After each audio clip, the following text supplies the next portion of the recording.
नमस्कार। क्या आपको ताज्जुब हो रहा है कि मैं इन अणु परमाणु में से आपके सामने आ गई, है ना? क्योंकि हम आपको एक नई दुनिया की सैर कराने वाले हैं। ये है हमारा ब्रह्मांड, जिसमें अनेक ग्रह, उपग्रह, सितारे और अनगिनत आकाशगंगाएं आई हुई हैं। और 1 लाख प्रकाश वर्ष के अंतर से हमारी आकाशगंगा कुछ ऐसी नजर आएगी। हीरों की तरह चमकने वाले ये सितारे हमें नजर तो आ रहे हैं, मगर वो हमसे 1000 प्रकाश वर्ष की दूरी पर हैं। 10 प्रकाश वर्ष के अंतर से दिखने वाला ये ब्रह्मांड अब भी हमारी नजरों से बहुत दूर है। ये चमकीला सितारा जो नजर आ रहा है वो है हमारा सूर्य, जो हमसे 1 प्रकाश वर्ष के अंतर पर है। और ये है हमारी सूर्यमाला। इसका अंतर जानना है? 100 अरब किलोमीटर। 1000 करोड़ किलोमीटर के अंतर से नजर आता है शुक्र, पृथ्वी और मंगल का ग्रह पथ। दूरियां कम होने पर यानी कि 100 करोड़ किलोमीटर से हमारी पृथ्वी का ग्रह पथ ऐसे नजर आता है। 10 लाख किलोमीटर की दूरी से हमें नजर आती है हमारी पृथ्वी और उसके एकमात्र उपग्रह चंद्र का ये ग्रह पथ। पृथ्वी का ये है विशाल रूप। 10,000 किलोमीटर की दूरी से हमें पृथ्वी के बारे में बहुत कुछ साफ साफ नजर आने लगता है। भारत का कोई भी प्रदेश 10 किलोमीटर की दूरी से ऐसा नजर आएगा, और करीब जाने पर हम उस क्षेत्र में आई इमारतें और सृष्टि को इस तरह निहार पाते हैं, क्योंकि अब करोड़ों किलोमीटर की दूरियां कम होकर सिर्फ 1 किलोमीटर की हो गई है। इतना ही नहीं, अब तो हमें इमारतें और उसके इर्द गिर्द आए पेड़ पौधे भी साफ दिख रहे हैं, क्योंकि अंतर रहा है सिर्फ 100 मीटर का। अगर दूरियां और कम होकर 10 मीटर हो जाती है तो हमें पेड़ के पत्ते टहनियां भी नजर आ सकती हैं, इस तरह। और 1 मीटर के अंतर से देखने पर पेड़ इस तरह पत्तों से हरा भरा नजर आता है। ये पत्ता तकरीबन 10 सेंटीमीटर का होता है। पत्ते के ऊपरी भाग को अगर 10 गुना बड़ा बनाकर देखा जाए तो वो कुछ ऐसा नजर आएगा। उसे हम अगर 100 गुना और बड़ा कर पाए तो पत्ते का ऊपरी हिस्सा ऐसा दिखाई देगा। यह है पत्ते के पृष्ठ भाग पर आए कोषाणु, जो हमें 1000 गुना बड़ा बनाने के बाद दिख पाते हैं। अगर हमारी दृष्टि की शक्ति को 1000 गुना बढ़ाया जाए तो हम पत्ते के एक एक कोषाणु को भी देख सकते हैं, कुछ इस तरह। आप इस कोषाणु के भीतर प्रवेश करना चाहते हैं?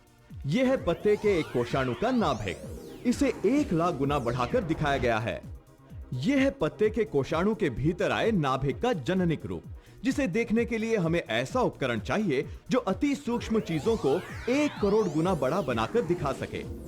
कोषाणु के नाभिक में पाए जाते हैं डीएनए, डीऑक्सीरिबोन्यूक्लिक एसिड। ये प्रकृति का एक अति सूक्ष्म अजूबा है। डीएनए के बाद क्या? चलिए डीएनए की रचना भी देखते हैं, क्योंकि हमारी इस यात्रा के मूल तक अब हम पहुंचने वाले हैं। हमें 1 अरब गुना बड़ी दृष्टि चाहिए। ब्रह्मांड से शुरू हुई हमारी ये यात्रा अणु तक पहुंच चुकी है।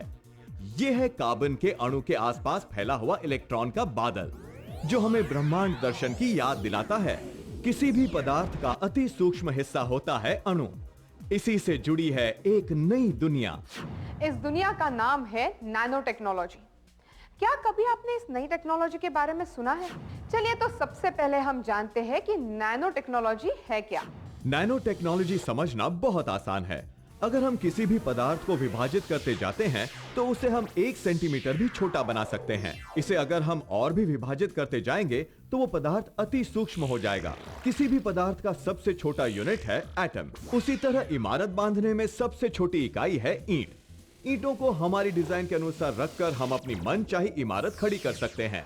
इसी तरह अगर हम अणुओं को अपने मनचाहे ढंग से लगा पाए तो हम नए पदार्थ अपनी जरूरत के मुताबिक बना पाएंगे। इस नई क्रांति का नाम है नैनो टेक्नोलॉजी। नैनो टेक्नोलॉजी से हम अति सूक्ष्म यंत्र बना पाएंगे। नैनो टेक्नोलॉजी के रिसर्च का मुख्य हेतु है एटम को कंट्रोल करना। कार्बन, हाइड्रोजन, ऑक्सीजन और अन्य किस्म के अणु पूरे ब्रह्मांड की रचना के मूल घटक हैं। यही अणुओं से बने हैं सितारे, ग्रह, पर्वत, पानी, इंसान, वृक्ष और सब कुछ।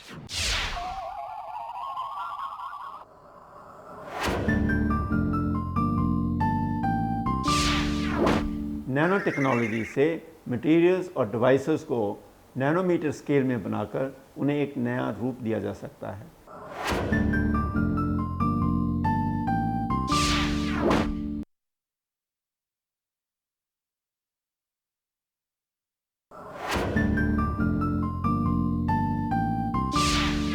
भविष्य में नैनो टेक्नोलॉजी के जरिए सब कुछ बदल जाएगा। नैनो मूल ग्रीक भाषा का शब्द है जिसका अर्थ है बहुत ही छोटा, इतना छोटा कि किसी भी इकाई यानी के यूनिट का अरबवां हिस्सा।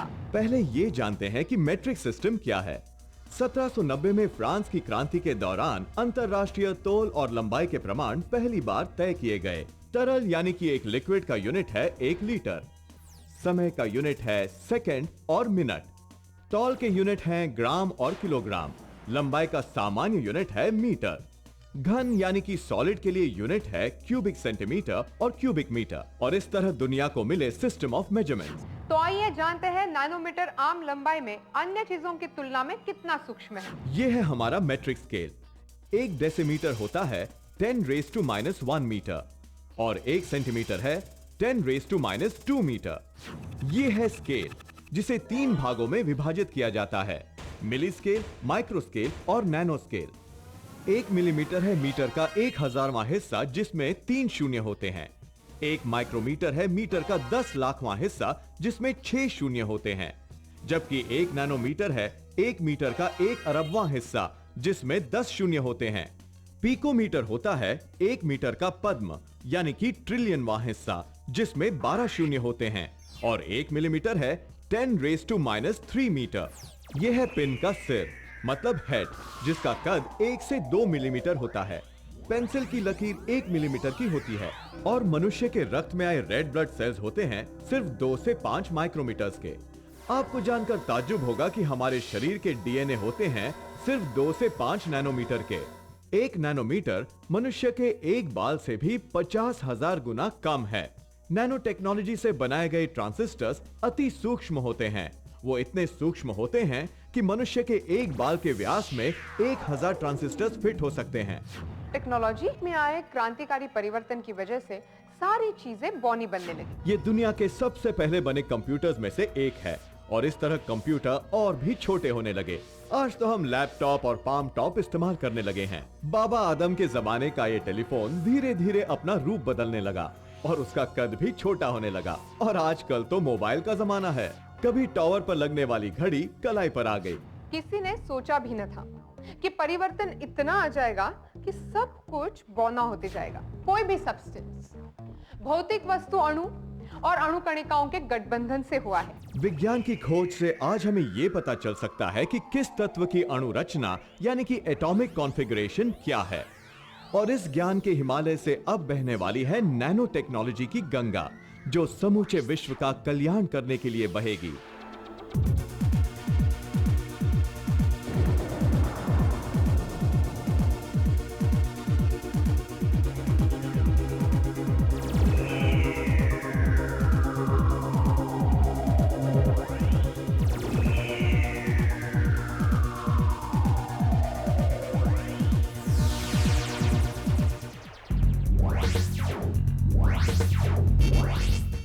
हमारे इस रोचक कार्यक्रम के 2 अनूठे सूत्रधार, 2 नैनो रोबोट्स। ये आने वाले भविष्य के हीरो हैं। नमस्कार, मैं हूँ नैम्बो। Welcome to the world of nano technology. बैम्बो आपका स्वागत करता है। ये नैनो टेक्नोलॉजी भी कमाल की है। ये कमाल की नहीं, बहुत कमाल की है नैनो टेक्नोलॉजी। नैनो टेक्नोलॉजी मुख्य 3 पार्ट में विभाजित हैं: nano materials, nano electronics, nano biotechnology. Nano materials, इससे सूक्ष्म पदार्थ हम बना पाएंगे। इस आविष्कार का चमत्कार भी अनोखा होगा, कुछ इस तरह। माय गुडनेस, नैनो में तो 80 में ताकत छिपी हुई है। क्यों नैम्बो?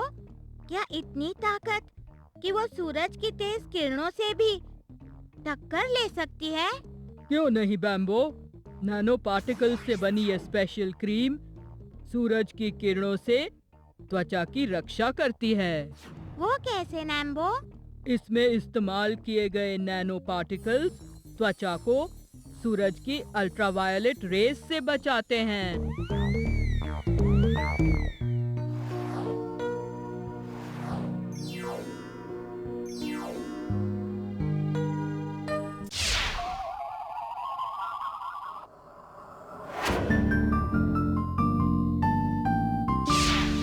1 नैनोमीटर 10⁻⁻⁹ मीटर के बराबर है। अगर हम मान लें कि दिल्ली और भोपाल की दूरी 1000 किलोमीटर है और एक कागज़ की मोटाई 1 मिलीमीटर है, तो जितने मिलीमीटर 1000 किलोमीटर में हैं उतने ही नैनोमीटर 1 मीटर में हैं।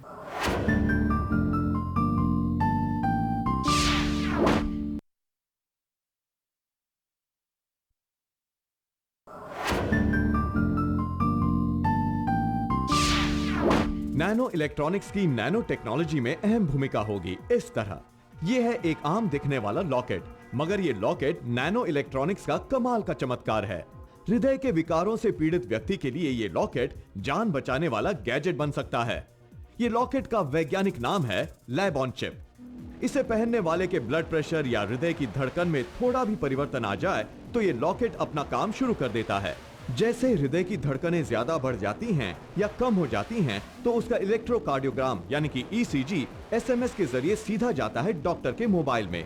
इस तरह पेशेंट के दिल पर डॉक्टर नजर रख पाएंगे और उसकी जान बचा पाएंगे। किंतु सबसे अहम भूमिका होगी जीव विज्ञान में, लाइफ साइंस में। नैनो टेक्नोलॉजी का सबसे महत्वपूर्ण उपयोग होगा इंसान को बीमारियों से बचाने का। इस तरह भविष्य में हम जानलेवा बीमारियों से लड़ पाएंगे।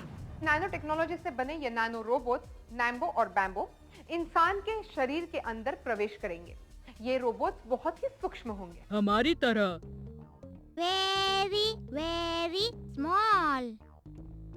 हम आपको बताते हैं कि हम क्या क्या कर सकते हैं।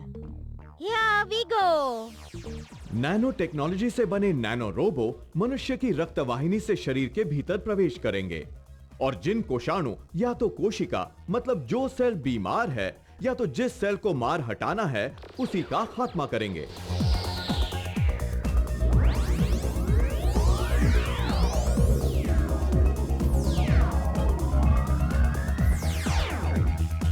कंप्यूटर में घुसे वायरस को ढूंढकर उसे मार हटाने के लिए सॉफ्टवेयर होते हैं।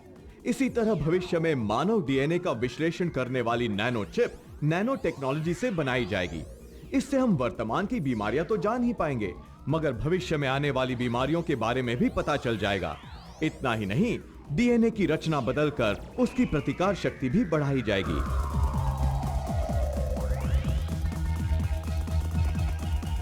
कोयले और हीरे की रचना उसके मूल तत्व कार्बन के अणु पर आधारित है। कार्बन अणु के विभिन्न विन्यास यानी कि कॉन्फ़िगरेशन से ही हमें कोयला या हीरा मिल सकता है। मगर क्या कोयले की अणु रचना नैनो टेक्नोलॉजी बदल पाएगी? क्या कोयले को हम हीरा बना पाएंगे?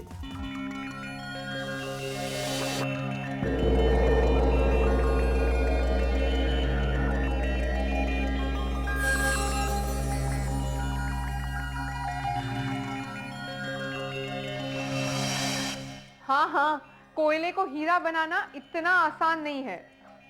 वैसे आने वाले समय में इतना मुश्किल भी नहीं होगा। नैनो टेक्नोलॉजी के साथ जुड़े हैं नैनो पार्टिकल्स जो नैनोमीटर जितने छोटे होते हैं, जैसे कि कोलाइडल गोल्ड और magnetic particles. Gold particles cancer से लड़ने में बड़ी सहायता करते हैं। हम कैंसर ग्रस्त कोषाणुओं को इस नई टेक्नोलॉजी से मार हटा पाएंगे।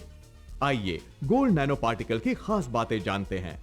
इस प्रयोगशाला में वैज्ञानिक आसान तरीकों से सोने को अति सूक्ष्म बना सकते हैं। यहाँ जो अलग रंग के द्रव नजर आ रहे हैं वो तो दरअसल सोना है, मगर नैनो पार्टिकल्स के रूप में। सोने को नैनोमीटर के तबके तक ले जाने पर उसके अभिलक्षण बदल जाते हैं। सोना ऐसे तो पीले रंग का होता है, मगर जब उसके नैनो पार्टिकल्स बनाए जाते हैं तब देखिए क्या होता है। पीला दिखाई देने वाला सोना अति सूक्ष्म बनने पर अपना रंग तो बदल देता है, साथ में उसके मूल लक्षण भी बदल जाते हैं। यहाँ नजर आने वाला लाल रंग का द्रव असल में तो 3 नैनोमीटर के नैनो गोल्ड पार्टिकल्स हैं।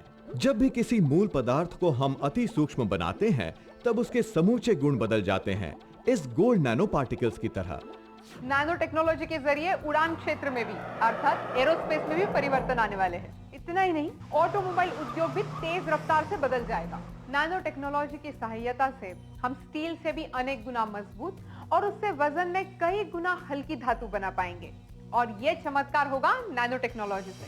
बस इतना ही नहीं, पोल्यूशन घटाने में भी नैनो टेक्नोलॉजी हमारी मदद करेगी। नैनो टेक्नोलॉजी बहुत सारी चीजों को बौना बना देगी। ड्वार्फ, नैनो पार्टिकल्स क्या है, नैनो कार्बन ट्यूब्स क्या है। कार्बन नैनो ट्यूब्स का इस्तेमाल कहां और कैसे होगा ये भी बताएंगे। नैनो टेक्नोलॉजी पर भारत क्या क्या रिसर्च कर रहा है। नैनो भारतीय एक्सपर्ट से होंगी बातें, मुलाकातें, और बात होगी नैनो टेक्नोलॉजी और बायोटेक में जारी एक जंग की।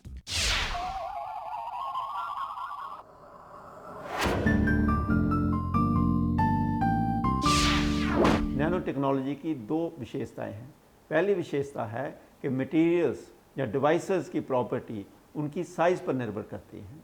उदाहरण के लिए एक सिलिकॉन चिप अगर 6 इंच डायमीटर की है या 1 इंच डायमीटर की है या 1 माइक्रोन डायमीटर की है तो उसकी प्रॉपर्टी समान होती हैं। लेकिन नैनोमीटर रेंज में सिलिकॉन या दूसरे मटेरियल्स की प्रॉपर्टी उनके साइज़ पर निर्भर करती है।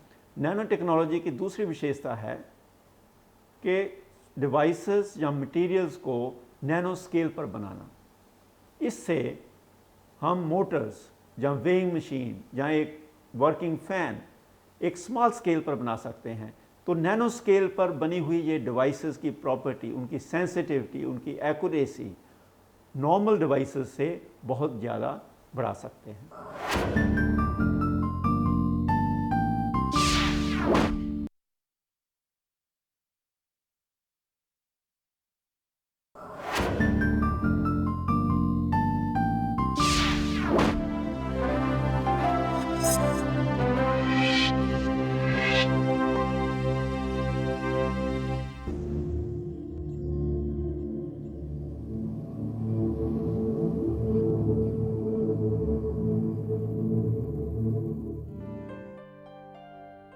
परागण के मामले में मधुमक्खियों के बाद दूसरी जगह तितलियों की है।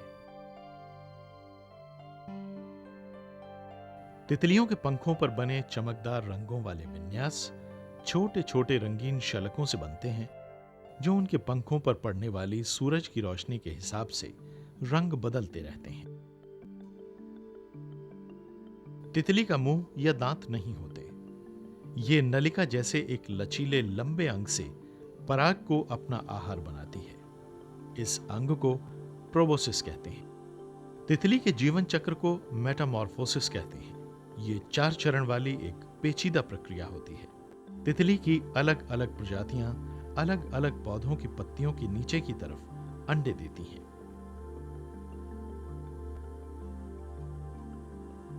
दस दिन में ही अंडा कैटरपिलर में बदल जाता है।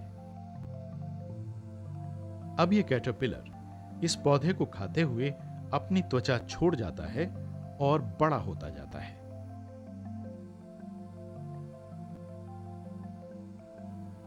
चार और हफ्तों के बाद कैटरपिलर प्यूपा बन जाता है।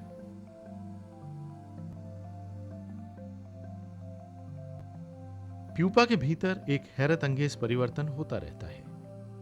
कैटरपिलर का शरीर तरल में बदलता जाता है, जिससे तितली का ढांचा बनता है। आखिरकार वयस्क तितली 10 से 15 दिन में बाहर निकल आती है। तितली बेहद नाजुक और हमला न करने वाला जानवर है। तितली की कुछ प्रजातियां तो अपने दुश्मनों से छुटकारा पाने के लिए मिमिक्री का इस्तेमाल करती हैं। अपने पंखों पर बने डिजाइनों की वजह से ये अपने आसपास के माहौल में घुल मिल जाती हैं। कुछ प्रजातियों पर जहरीली तितलियों जैसे निशान होते हैं या आंखों जैसे निशान होते हैं, जो किसी बड़े जानवर जैसी लगती हैं। आज कीटनाशकों के अंधाधुंध इस्तेमाल से और पर्यावास, खासकर पौधों और झाड़ियों के नष्ट होने के कारण, जो तितलियों के प्रजनन की सबसे पसंदीदा जगहें हैं, तितलियों की आबादी में भारी कमी आती जा रही है। तितलियां हमारे आहार वाली फसलों का परागण करती हैं। इनके गायब होने से हमारी उपज कम होने का खतरा पैदा हो सकता है। अगर हम सदाबहार झाड़ियां, फूलदार पौधे और पेड़ लगाएं, तो इस अनूठी प्रजाति को जिंदा रहने का एक और मौका मिल सकता है। अब समय है सवाल जवाब का।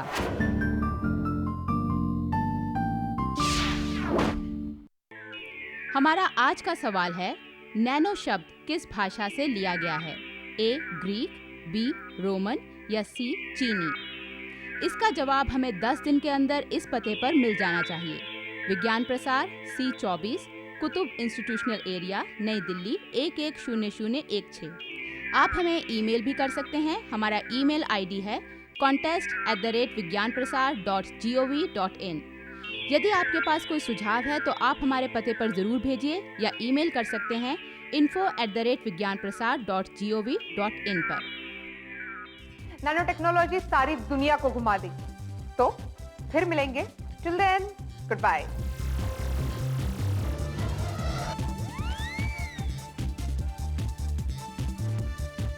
फिर मिलेंगे। फिर मिलेंगे।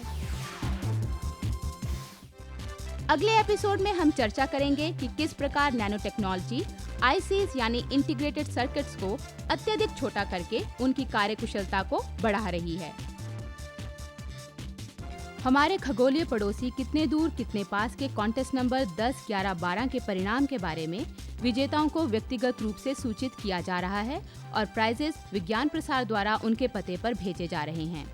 सभी कॉन्टेस्ट के सही उत्तर व विजेताओं के नाम की सूची आप विज्ञान प्रसार की वेबसाइट www.vigyanprasar.gov.in पर देख सकते हैं।